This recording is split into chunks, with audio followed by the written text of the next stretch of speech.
Hi, Hi, Lisa. can you hear me well? Yes, thank you. And can you hear me? Yep, I can. It's all good. Yeah, so I just want to explain everyone that Georgina is a friend of mine, Georgina Carter, and she's a businesswoman. She's a mompreneur, and also she's a mom of two lovely kids and wife of a great man as well, a sports man. And yeah, the main reason why I invited Georgina today is because she's recently started to do home education, and a lot of people, a lot of moms are wondering what it is, and they have a lot of thoughts about it, and that's why I just want to ask direct from Georgina, so how she does it. And first of all, why have you decided to do that? Why have you decided to go for home education? Yes, why? Why? I ask myself that question many times a day. No, so one of the reasons why I wanted to home educate my children was it was something that I've actually always been really tempted by, but never thought I'd be able to do it because I knew that it would mean I'd have to be at home full time.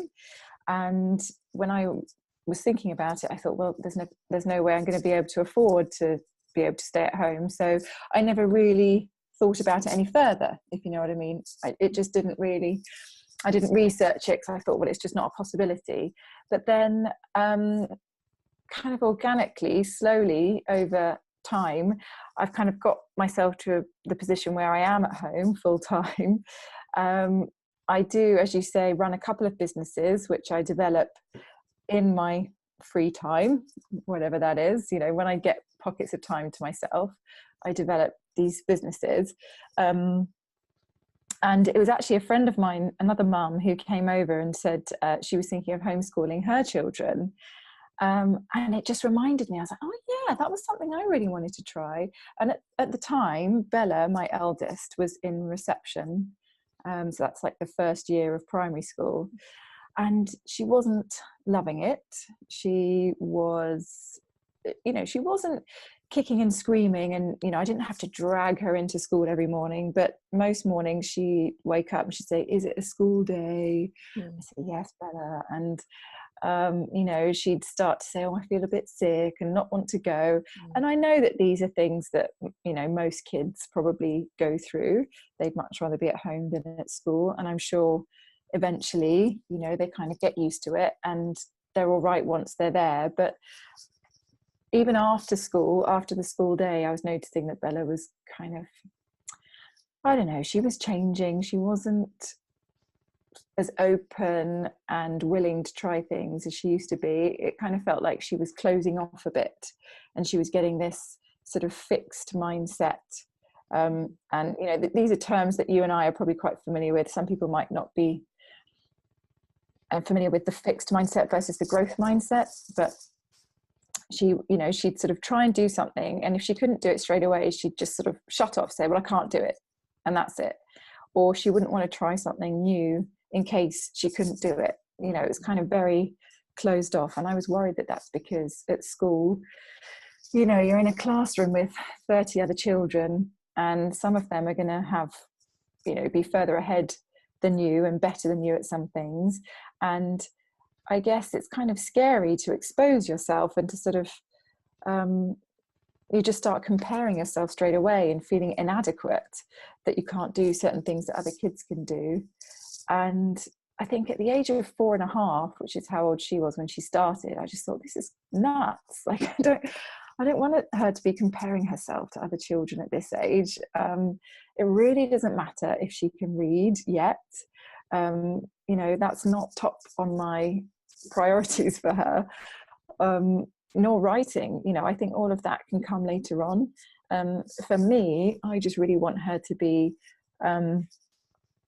happy. I want her to play, because this is another thing that when I started researching homeschooling, one of the things that came up was that free play is so much more important than structured activities at their age. because free play is what develops your executive functions. And if I'll just refer to some notes here, because there's a lot of sort of terminology here, but there's this lady called Laura Grace Weldon, who I found through a podcast called Unruffled, which is all about sort of gentle parenting, which kind of is another thing that I'm really into alongside the homeschooling. But she talks about how executive functions, they're things like being able to control your emotions, problem solving, avoiding distractions, leadership skills, critical thinking. All these sorts of things are connected to long-term happiness and satisfaction in adulthood, and all of these functions are developed in free play. So that for me kind of rang alarm bells, and I was like, well, school, they do have a lot of play, but then again, a lot of it is structured. So I thought, what better way to develop that free play than to have her at home and just let her play? And we go out into the woods and meet up with other home ed families, and they just go off and play. It's just completely up to them. So that was one of the reasons why I wanted her to be homeschooled. And the other reason, another really strong reason, was that again, I was doing research into programming of your mind, and how we're learning all of our programs and our kind of self-worth between the ages of 0 and 7. Mm-hmm. So we're like, you hear the term that we're like sponges when we're young, and I think people kind of think, so that's why they need to go to school and learn stuff, because they're like sponges and they're soaking everything up. But no, actually what's more important is that they're soaking up how to be, how to live, how to deal with their emotions, who they are. And so for me, I would much rather her be at home at least up to the age of 7, mm-hmm. so that myself and Matt can sort of nurture her and give her the best start in life, so that she has all of these this really positive and confident foundation. Mm-hmm. Because I think if you get negative programming when you're younger, it doesn't matter how intelligent you are, it doesn't matter how well read you are, you're going to self-sabotage, and you're going to not have the confidence to go out there and get that job or to run that business, because of all the negative programming that you've got going on in your subconscious. Yeah. So those are my main reasons. I'm like, academics can wait. Right now I want her to really get these strong foundations. Yeah. So I'm just hoping I'm capable enough to do that. Well, you're doing well, I think, so far. I see what you mean. I see what you mean. It's like in the Bible, they said, give me a man, or give me a child and I'll show you men. So yeah, up to before 7 years old. The age of 7. Age of 7. Yeah. So they knew what to do with the children as well, in a way. Yeah. And how do you cope with? Are you okay with the children to run around in the home? How do you cope with that? Don't you want to have a bit of rest or something? I know. Well, to be honest, we do get out of the house a lot, because otherwise you can go a bit stir crazy if you're just in all the time. So, and the day just goes really quickly. So generally, again, I'm trying to sort of set up these routines that I think are healthy for them and would be good for them to, sort of continue. So we get up in the morning, and I like to do a bit of yoga, and they usually climb on me or join in on a good day. So we do a bit of yoga, and then we usually go out and go and meet some other home ed families or have a play date or something. So they're out of the house, and then we'll either have lunch whilst we're out or come home for lunch, and then we have a bit of quiet time. So either Hudson, who's only 2, he's just turned 2, will have his nap at this point, or he seems to be dropping it, which is a bit of a shame. So I just put him in his cot for his quiet time. So I'll leave some books in his cot, and he can just be, by himself for a bit. And then that gives me and Bella a chance to do some stuff at the table. You know, if we want to do some work that, you know, you sort of want to concentrate a bit more on, or if we want to do something with beads and things that Hudson would just come and wreck, you know, we kind of do that then. And then, you know, once Hudson's had his quiet time, they actually play quite nicely together. Yes, it might involve running around a bit, but then I'll be doing the washing, or, you know, getting the dinner ready or tidying up. So they're not sort of under my feet. Mm-hmm. And then, yeah, we try and read. I try and, you know, there are good days where we're kind of sat on the sofa for like an hour, just reading books together, which is really nice. And Hudson will wriggle down and go off and, you know, build stuff with his Lego for a bit, because he has to sort of be quite active. Yeah. He's not so good at just sitting and, you know, being placid. But yeah, I think, yeah, exactly. But I think I was really surprised actually at how not easy, but it's not as stressful as I thought it would be. You know, a lot of mums say, oh, I couldn't do it, you know, just I couldn't be with them all day every day, I'd need my space and all this stuff. And I am very much a person who needs space as well. I do love my own time, and there's a lot of things that I want to do personally. Yeah. So I thought I'd be frustrated a lot because I couldn't do those things. But actually, I mean, I have been staying up quite late, to be fair. When, you know, when the kids finally go to bed, that's sort of my time then to do my stuff. So I sometimes end up staying up till midnight because I'm like researching things, or I'm preparing things, or I'm working on my business. You know, so there is that. I haven't been getting to bed as early as I should. But, you know, they are still quite young. There are times when they're a bit older that they'll be able to go off, you know, and even now, I mean, Bella's 5.5, and we're getting to know some home ed families really well. And some of them are like, yeah, we'll have Bella for the day. You know, we're going off to do this and we'll happily take her, you know, so then I can have quality time with Hudson. And equally, I'm very lucky that I've got a lot of family nearby, so they can help as well. Either taking them both off for the day if I want to get something done, or just one or the other. And I think I probably will send Hudson to nursery part-time as well, because I still think that's good for him. You know, it's not school, it's different. You know, preschool is very different, and I'm quite happy for him to have that stimulation and interaction when he's about 3, maybe even now, maybe just for half a day. But yeah, so it's actually been surprisingly manageable. And my partner Matt, their dad, he's really good at helping in the evenings when he's back from work, and, you know, taking them off for the odd thing on the weekend. And like, for example, next weekend coming, I'm going off on a yoga retreat for 3 days. Oh, sorry, that was Alexa in the background thinking I've just said woken her up. Yeah, I'm going on a yoga retreat for Friday to Sunday, which is amazing. You know, so I'm going to get that time to myself to reset and that's really important. I think you should have definitely you need some switch off time.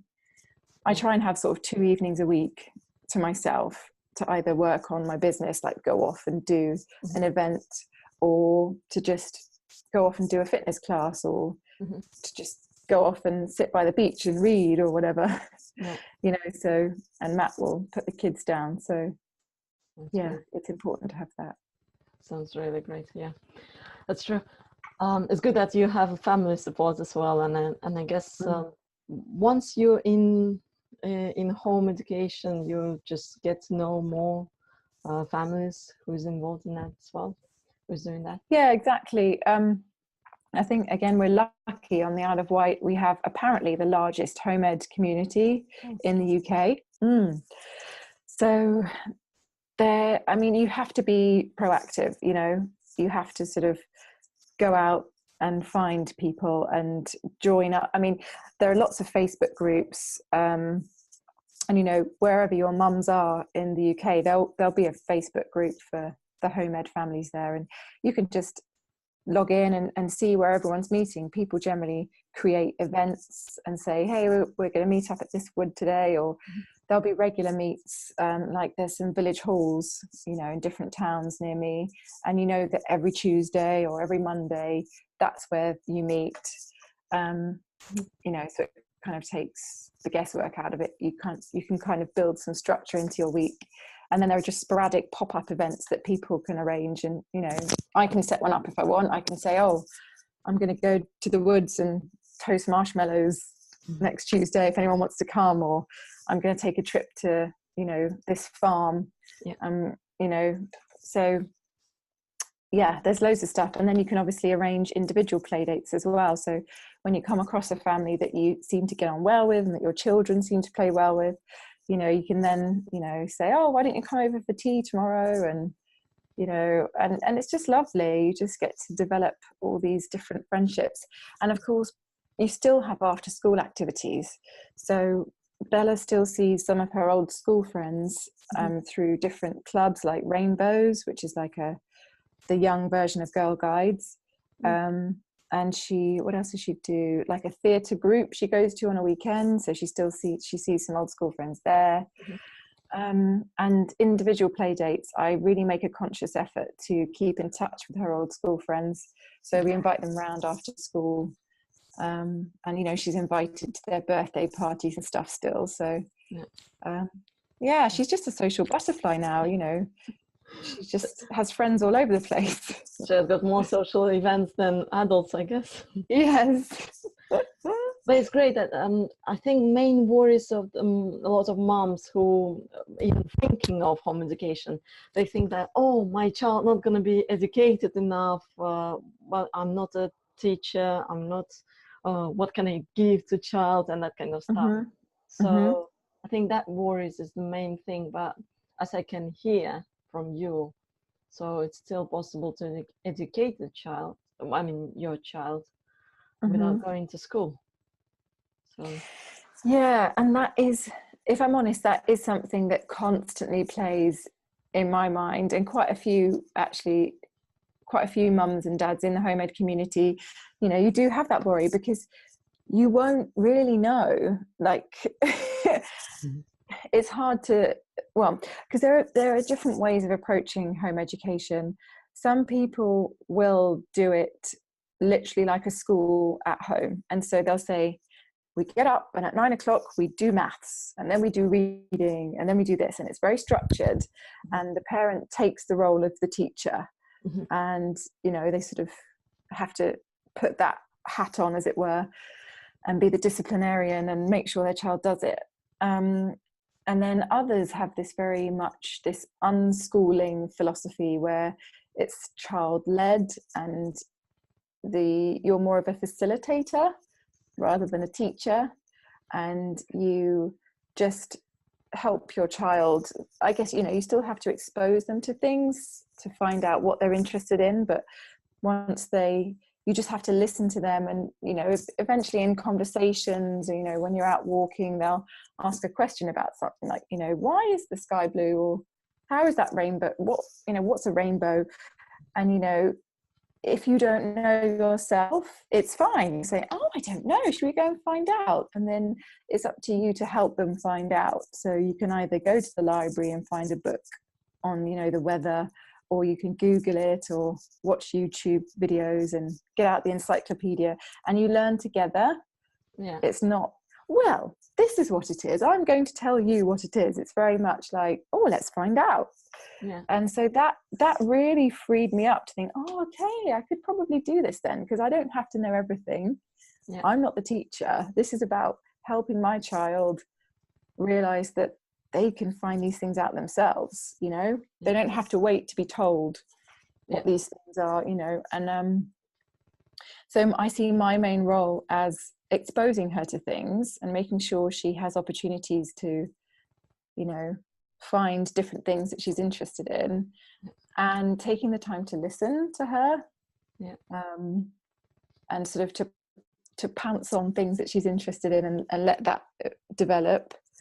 And of course, you know, at some point it may be that I feel like I'm out of my depth and that maybe she needs more, in which case you can get tutors. And even now, you know, there are little science clubs and maths clubs and that she could go to.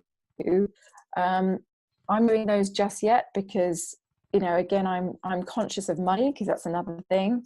You know, you don't get any financial support for doing this, so I don't want to be spending loads of money on different clubs and tutors at this point, you know. And you know, depending on your level, you might need to do a bit of research into it. Like, you know, I've sort of been researching ways to teach maths in a fun way, because, you know, you can incorporate it into baking and you know, other counting activities. out that, you know, everyday activities can involve maths and stuff. So it's just being savvy about including it that way. I think it's I see what you mean, and especially having other families. It's actually because every mom got some new knowledge. It's like it used to be before, you know, like it's one community, and in that community, mothers every share single their mother skills. share their skills. Yeah, that's true. Yeah, totally. Yeah. And about what you said about education, it does make sense as well, because I heard that someone said, imagine that child who came here, it's like alien from another planet. You just need to provide with some information and knowledge and explain how it works in here, everything. Because even when they were born, they don't know how to use their body and that kind of stuff. And it's same in a way. So yeah. Exactly, because, you know, you think about a baby, how they learn to walk, how they learn to speak, you know, that is just from observing us. It's, you know, we don't have to sort of sit down and have some formal structure, you know, and they just learn from observing us. And so it's funny that all of a sudden at a certain age we think, right, now they need structure in order to learn things. It's like, no, they don't. And that's the thing with home education, is that you don't, because you're not having all these tests, it could be hard to gauge where they are. And you know, yes, it might be that their general knowledge might not be as varied or as wide as a child who's at school, if you're not doing all these different subjects with them. But again, it might, I don't know, it might not be. It depends what you guys, you know, what the family's into and what you end up talking about and exploring. But yeah, no, some people will want to, I mean, there are workbooks you can do, so you can sort of test their ability and see how they're going. And of course, whether they can read, that's obviously quite measurable. You don't need a test for that. And seeing their writing skills develop, that's sort of tangible. But other things, it's sort of, I guess, hard to gauge how they're getting on.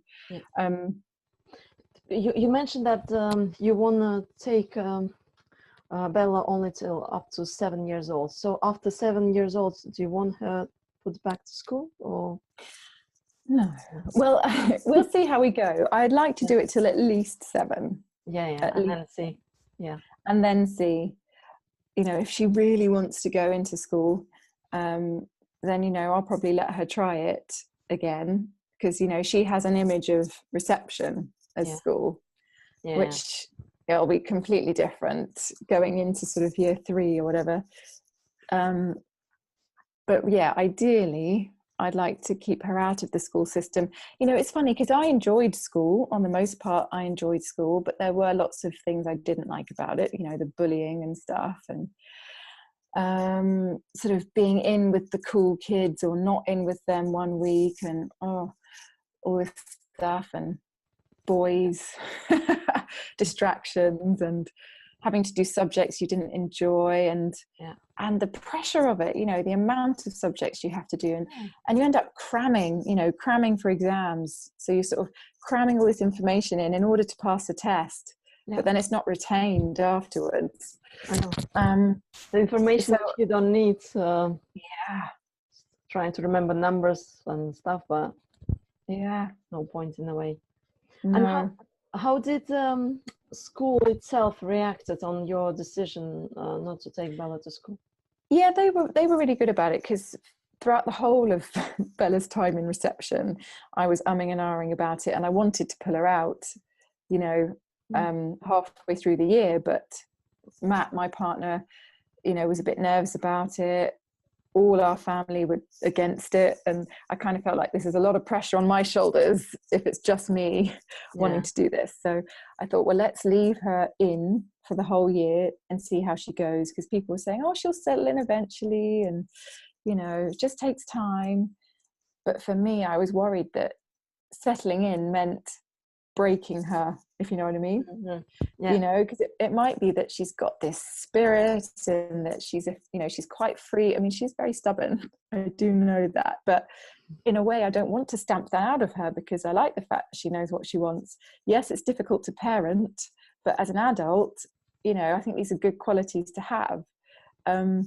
So, you know, if she did eventually settle into school, would that be because they've stamped out her, you know, her strong-willedness and her uniqueness? And I didn't want that. But we kept her in for the year, and I had a really good in-depth conversation with her, you know, reception class teacher, who was lovely and very understanding. But eventually, yeah, after the summer holidays, that was it. We were just having a great time managing at home, all of us, over the summer holidays, that I just decided, yeah, let's just give it a go. And so I sent the letter in. All you have to do is send a letter in to deregister your child, to tell the school, can you take her off the register? But I wanted to go in and see them as well. I didn't want it to just be, oh, here's a letter. So I had a meeting with the headmistress and said, look, it's nothing to do with the school. You know, I actually really liked the school, but it's just something I really feel like we want to try, you know. And she was really good about it, and, you know, said, you know, the door's always open, obviously, depending on it. Actually, there is room in, because if her year was oversubscribed, then as soon as we took her out, whoever was on the waiting list would take her place. But luckily it's undersubscribed, so if we did want to go back in, there is technically room for her to go back in. And I still sort of help out now and again with the PTA for things, so I'm still in touch with the school. But no, I'm quite happy that we probably will keep going with the homeschooling as long as we can, because you can even take GCSEs at home. You just have to find a provider that you can sit the exam through. I mean, we have to pay for it all ourselves, which is a shame, unless there's a local college near us where you can enroll them to take them. So it's almost like a part-time school, and it's a bit more grown up. You sort of go in for your classes and come away again, and then sit the exams. But that will be after her 16 years old, yeah? 16 years. No, there's I think 14 is the earliest you can take them, I think, at the college. Oh, I see. So yeah, if she's ready, she can do them earlier. And that's the other good thing, you know, she could probably end up still doing you know, 9 or 10 GCSEs or whatever the crazy amount is that you do, but spread over 3 years, not crammed into 2 or, you know, 1. You actually don't need the school to pass GCSE, in a way. See. No. It's even better, considering how much you spend for clothes and food there and other things, and you don't know what they with your child. I mean, and it's funny, a lot of the stuff that they teach is repeated because the children aren't ready to take it in. So it's just repetition, and it's like, oh, what's the point? You know, when I spoke to the reception teacher about reading, because Bella was struggling with reading in reception and was getting quite het up about the fact that she couldn't read and stuff, and the teacher said they try and spend 15 minutes per week doing one-to-one reading with each child.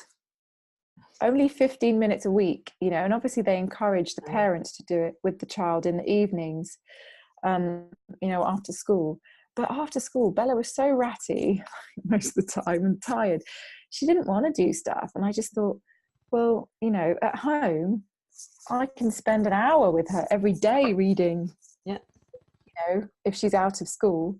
And then we spend the rest of the day playing outside and meeting friends and baking and making stuff in the house, and, you know, taking her on trips that the school would normally take her on and I'd miss out on. Well, actually, I get to take her now on these fun trips, and, you know. Yeah, I see what you mean. Yeah, because before, I can see now why you went to home education. Because before I used to think the best thing is better maybe private schools, maybe not public schools, but private schools. But even private schools, they children could be quite snobby, and other parents as well, and other things. And also it costs quite a lot. And maybe quite often it's not worth it. And no. I mean, that is one thing, isn't it? It's social circles as well, you know. But then again, right. Yeah, sorry.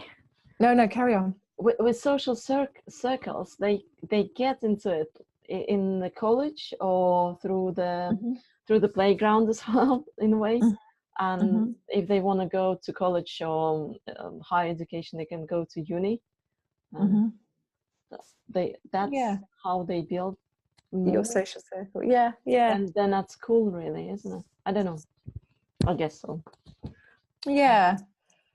I guess if people do go on to uni, that's where you tend to find your social circle. Yeah, I don't know. I think with the home ed community, I was quite surprised at how varied, you know, the people were from various different backgrounds. And of course, because Bella's still mixing with kids after school, again, it's a whole range of backgrounds and social circles.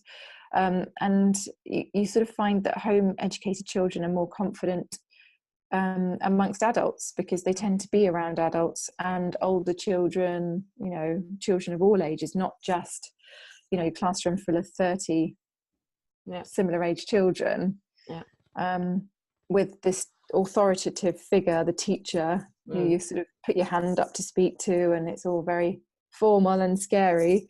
You know, obviously some teachers are absolutely lovely, but there is still this kind of hierarchy, whereas in the home ed community, you know, we're all kind of equal, and you know, a child will chat to another mum and another adult quite freely. You know, it's not kind of yes sir, no sir. And you know, you still respect people. You know, you know, you're not bringing up children to just be you know, interrupting conversations and just, you know, loud and boisterous and whatever. You still teach them how to be polite, but it's not the kind of respect your elders because you have to. It's kind of, you know, you respect everyone. You know, children have just as much a say and a voice as adults do. I see what you mean.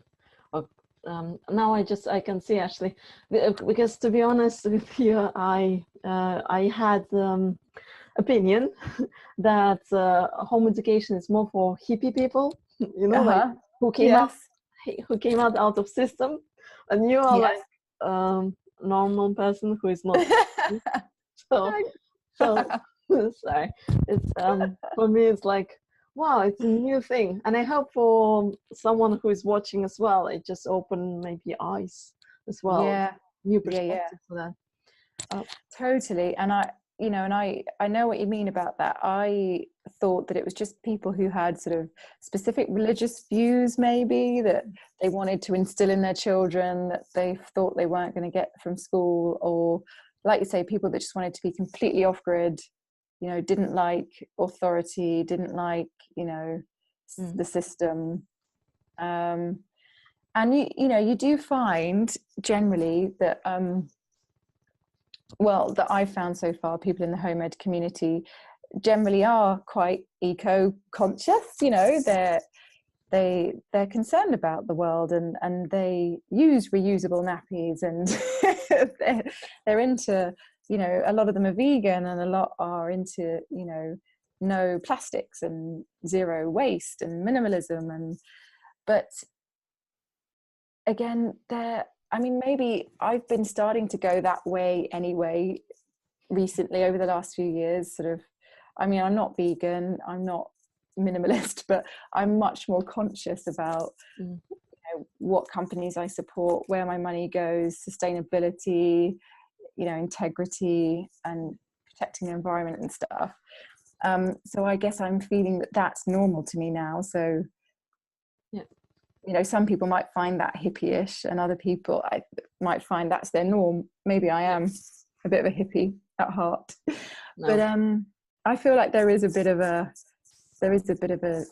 change going on, a shift, and people are becoming more aware and more conscious, and which is great. Maybe that's why more people are coming towards homeschooling as well.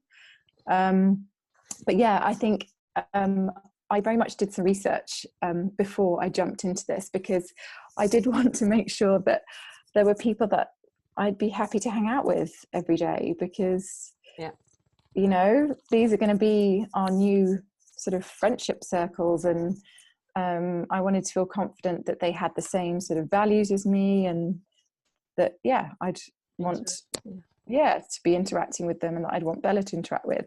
So I did go to a lot of meetups and try to meet a lot of families before we made the leap. And I did also watch lots of YouTube videos.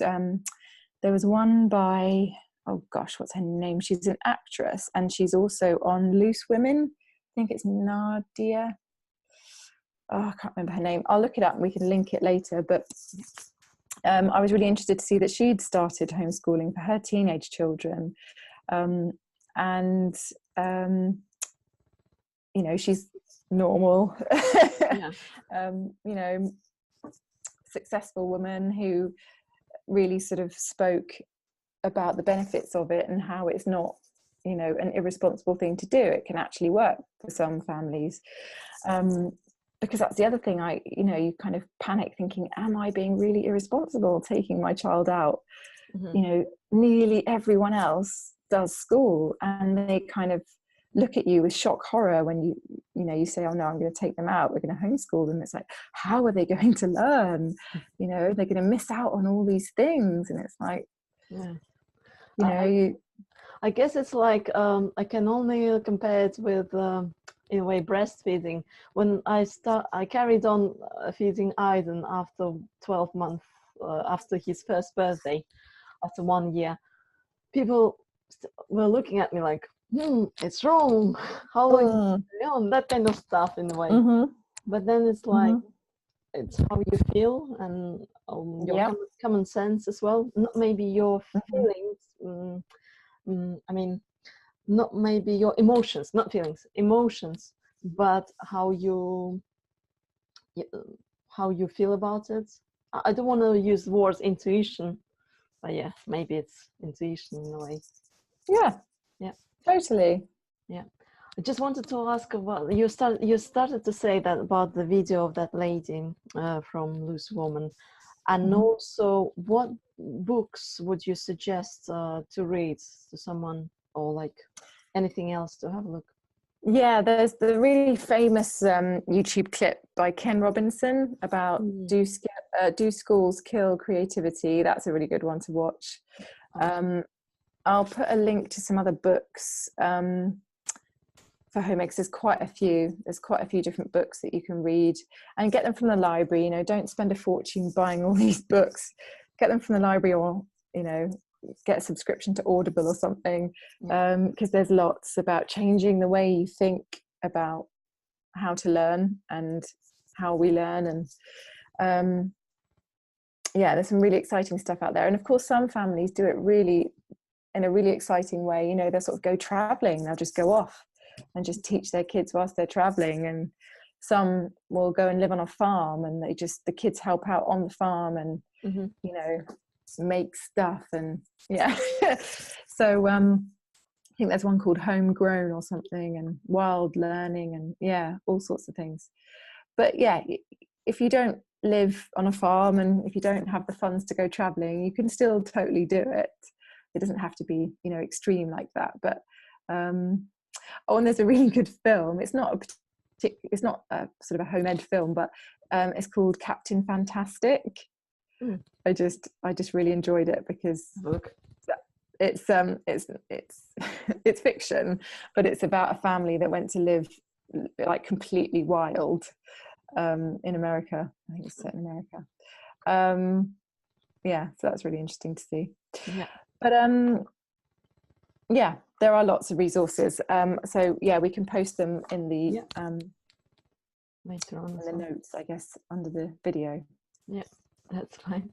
Thank you so much, Georgina. It's actually nearly time to finish. Oh yeah, it's nearly 1 hour since we started to talk. Oh wow, I know, time goes like that really quick, isn't it? Yeah, thank you so much for your time, first of all, and no, you're welcome. your experience as well. And I hope and I know as well that for a lot of people it will be beneficial as well, and maybe more people will go home education as well. Yay!